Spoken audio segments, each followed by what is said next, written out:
Encounter செய்யப்படுவதற்கு முன்பாக வாக்குமூலம் கொடுக்கப்பட்ட முக்கிய குற்றவாளி திமுகவின் அமைச்சர் கைதாகக்கூடிய நிலையில் போட்டு தள்ளிவிட்ட காவல்துறையினர் என்ற பரபரப்பான தகவல் ஒன்று வெளியாகியிருக்கிறது. சமீபத்தில் பகுஜன் சமாஜ் கட்சியின் மாநில செயற்குழு கூட்டம் நடைபெற்றது. இதில் சென்னையில் நடைபெற்று வந்த நிலையில் ஆம்ஸ்ட்ராங்கின் கொலை வழக்கில் நீதிமன்ற காவலில் உள்ள ரவுடி திருவேங்கடம் போலீசாரால் இன்று காலை என்கவுண்டர் செய்யப்பட்ட சம்பவமும் மிகப்பெரிய அளவில் பரபரப்பை ஏற்படுத்தி இருக்கிறது.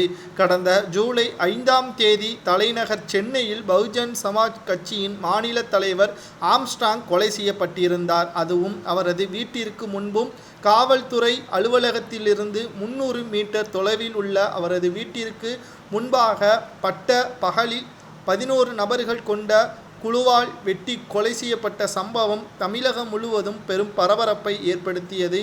இந்த கொலை வழக்கில் ஆற்காடு சுரேஷ், தம்பி புன்னை பாலு உள்ளிட்ட 11 பேர் காவல் நிலையத்தில் சரணடைந்தார்கள்.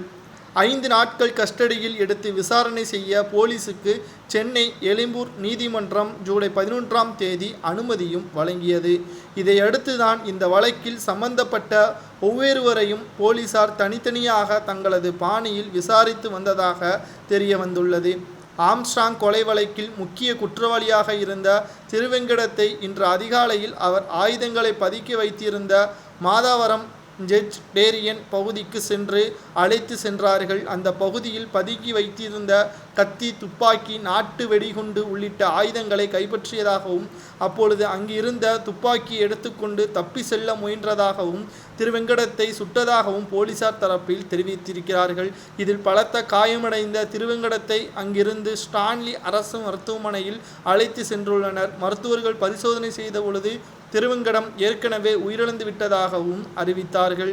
என்கவுண்டர் நடந்த இடத்தில் சென்னை வடக்கு மண்டல கூடுதல் ஆணையர் நரேந்திரன் நாயர் தலைமையிலான போலீசார் இன்று காலை ஆய்வும் செய்தனர். என்கவுண்டரில் உயிரிழந்த திருவேங்கடத்தை யார், ஆம்ஸ்ட்ராங்கின் கொலை வழக்கில் அவருக்கு என்ன தொடர்பு என்ற அனைத்து விசாரணையும் இறக்கப்பட்டிருக்கிறது. ஆனால் இதிலிருந்து மிக முக்கியமான ஒரு சந்தேகமும் கேள்வியும் எழுப்பப்படுகிறது.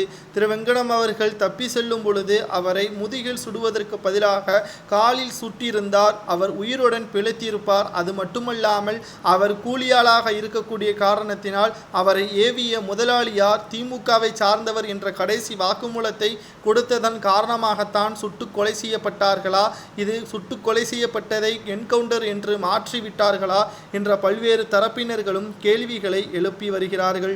இந்த நிலையில்தான் கொலையில் பின்னணி யார் யார் இருக்கிறார்கள் என்று தெரியாமலேயே இந்த வழக்கை முடித்துவிட்டார்கள் என்றும் கூறப்படுகிறது.